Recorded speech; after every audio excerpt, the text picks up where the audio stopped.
Imagine this. Somebody asks you for something, and instead of that instant flood of, I've got to say yes, there's just space. There's just settled certainty that lets you check in with yourself first.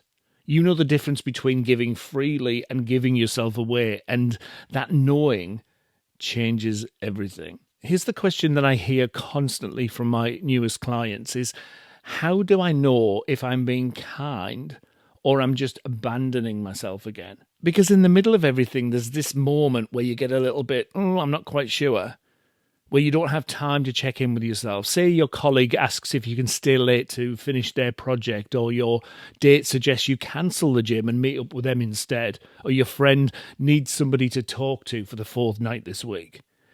And then you feel it, that pressure starts to build. I don't know what to do. One part of you knows that this doesn't work for you, but the other part says, well, good people help, caring people sacrifice. So you agree. You rearrange your plans. You push your needs to one side. You tell yourself, well, yeah, but this is what love looks like. This is what friendship looks like. And then 3 hours later, you're sitting there doing something that you never wanted to do, feeling increasingly hollow, thinking, I've done it again. I've just made myself disappear. I've said yes to something that I didn't want to do. So let's fix that. By the end of this video, you're going to understand why you might be confusing, say, compliance with kindness, and you're going to learn 3 specific techniques that you can use this week to tell the difference between genuine generosity and self-erasure. We're going to look how to read your body signals before you respond, how to make the cost of self-betrayal feel immediate so that you can get clearer on the choices that you want to make, and how to filter decisions through your actual values instead of the conditioning. Now, before we get started, if you're new here, welcome to the coaching sessions. I'm David, and this is where we have honest conversations about what it takes to stop playing the supporting role in your own life. If you're a gay man who's spent years being the steady one, the reliable one, the person that everybody else leans on, this is the space for you. As a mindset coach, I help gay men go from feeling like second best or somebody's maybe and powerless in their own lives to standing taller, feeling confident in their actions, their decisions, and relationships without shrinking, editing, or people-pleasing to keep everybody else comfortable. And if that sounds like a journey that you want to stay close to, then I invite you to hit subscribe, tap like, so you can hear about new sessions as they land. Right, let's get started. Here's what I notice with the men that I work with. They've spent years being praised for their flexibility, for their willingness to help, for their yeses. Teachers loved them because they'd never complain, or managers loved them because they took on extra work. Friends loved them because they were always available no matter what time of the day or night.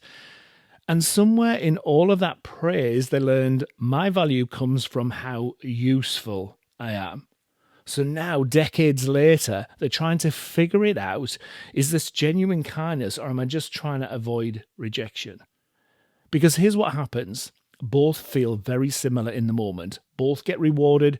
Both create a connection. But only one leaves you feeling whole afterwards. The other leaves you feeling like you've just given another piece of yourself away. For me, I used to think being a good person never meant disappointing anyone. If somebody needed me, I showed up.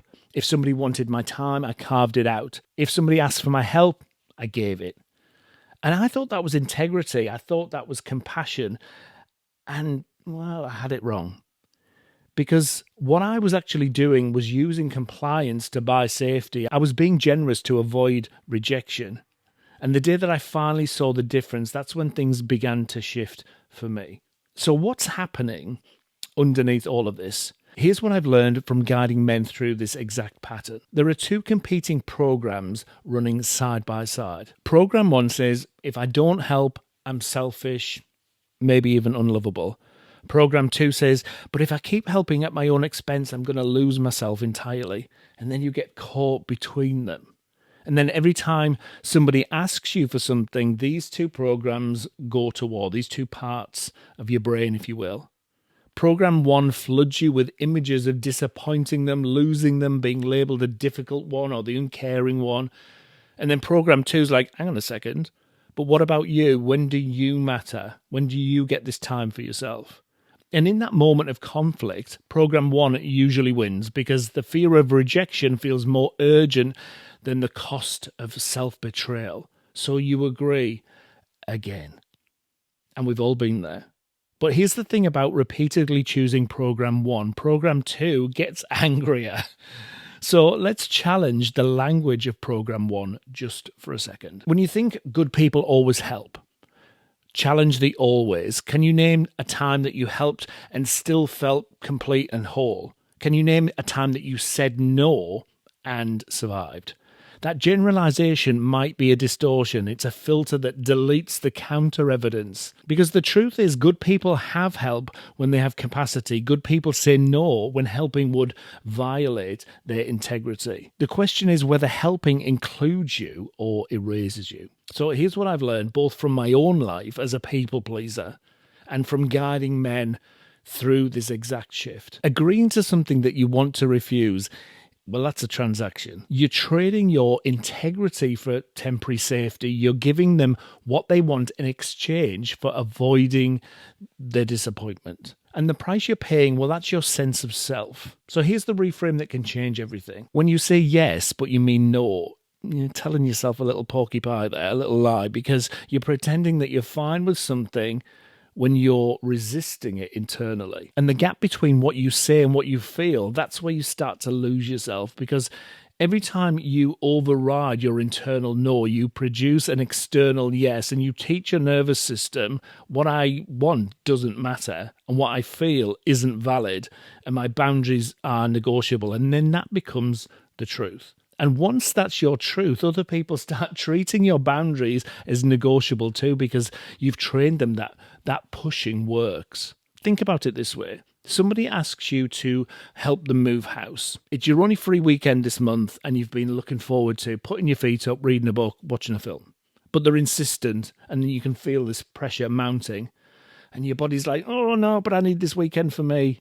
But your conditioning says, good people help, say yes. So you say yes. And in that moment, you get this hit of relief. Oh, the happy, whew.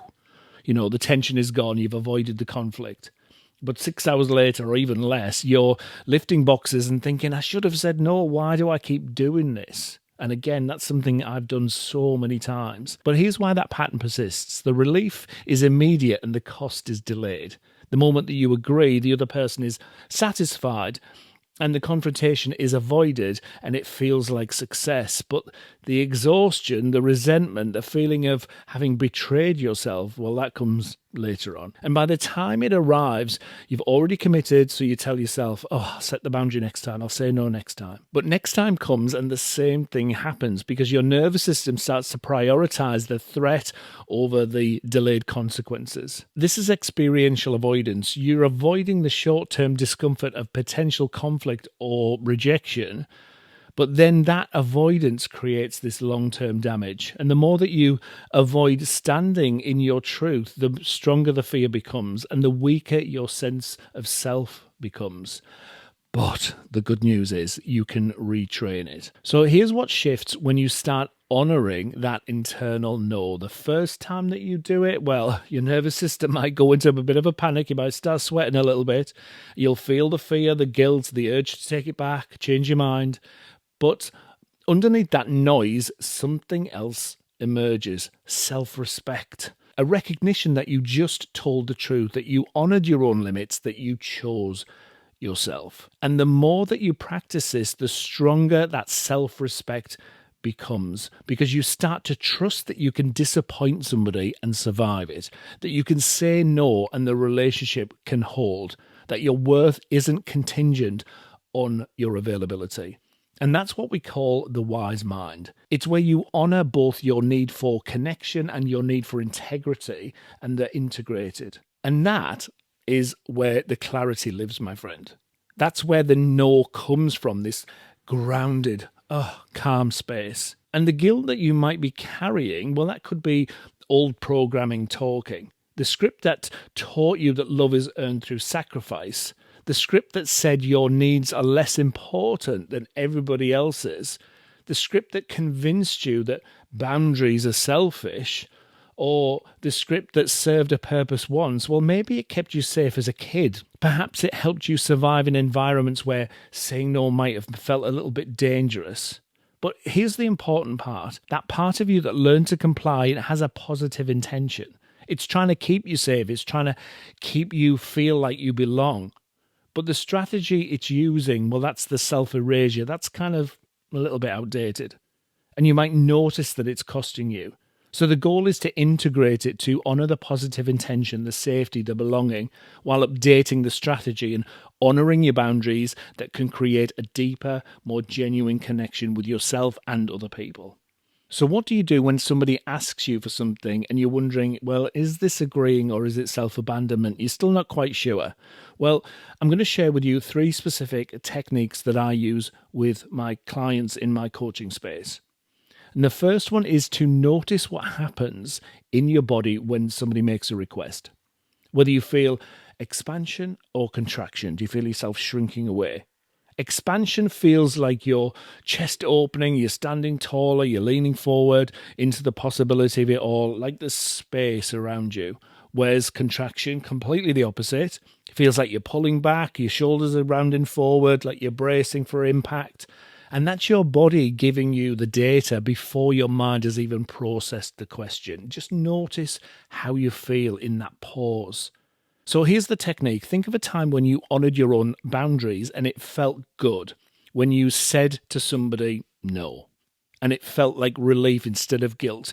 When you chose yourself and it felt solid.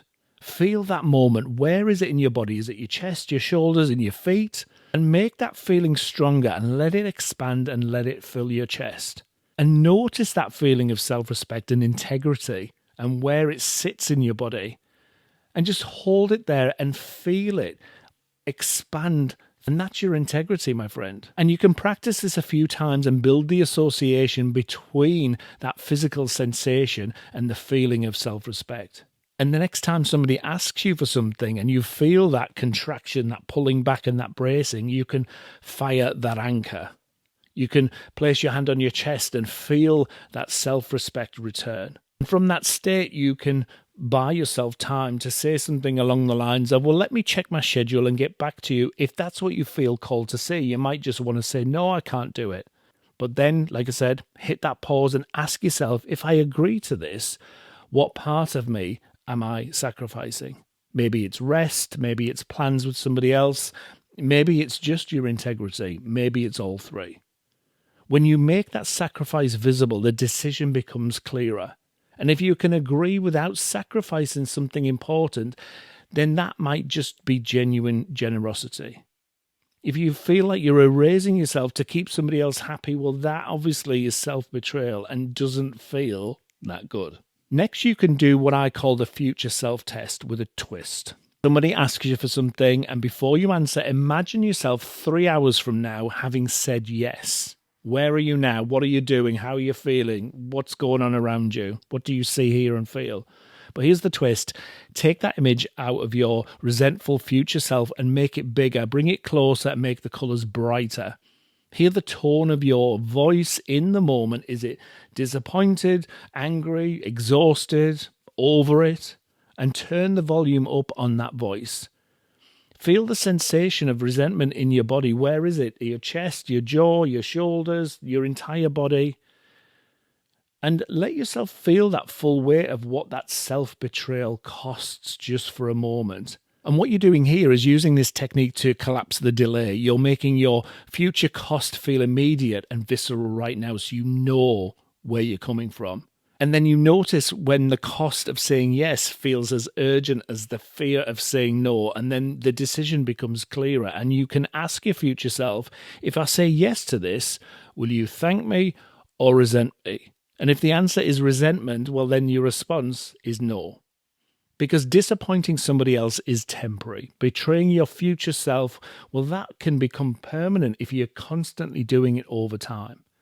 The third technique is what I call a values map. Most people know what they think they should value, but they haven't identified what they genuinely value. So here's the technique. Take 5 minutes this week to write down your 3 non-negotiable values. what you genuinely cannot and will not compromise on without losing yourself. Maybe it's honesty, perhaps it's rest, maybe it's creative time or a connection with specific people. Write them down. And the next time that somebody asks you for something, run it through your values map. Ask yourself, does it saying yes honour these 3 values or does it violate them? If it honours them, then you can agree with integrity and off you go. But if it violates them, again, the answer is no. Here's an example. Let's say one of your core values is honesty and a friend asks you to tell their partner that you were with them all of last night when you know that you weren't. Say no more. Your immediate reaction might be to say something like, oh, well, I should help, so that's what friends do. So yeah, of course I will. But then when you run it through your values map and you see that this violates honesty, well, then your answer is, well, I can't do that because you are honouring yourself. Now, imagine 6 months from now, somebody asks you for something and instead of having this instant agreement or instant panic, there's just clarity. You can check in with your body, you can fire your integrity anchor, you can consult your future self, you can run it through your values map or all of them, whatever works for you. And when the answer is no, you say it. You hear the sound of your own voice, which is calm, clear, grounded, confident. I can't do that.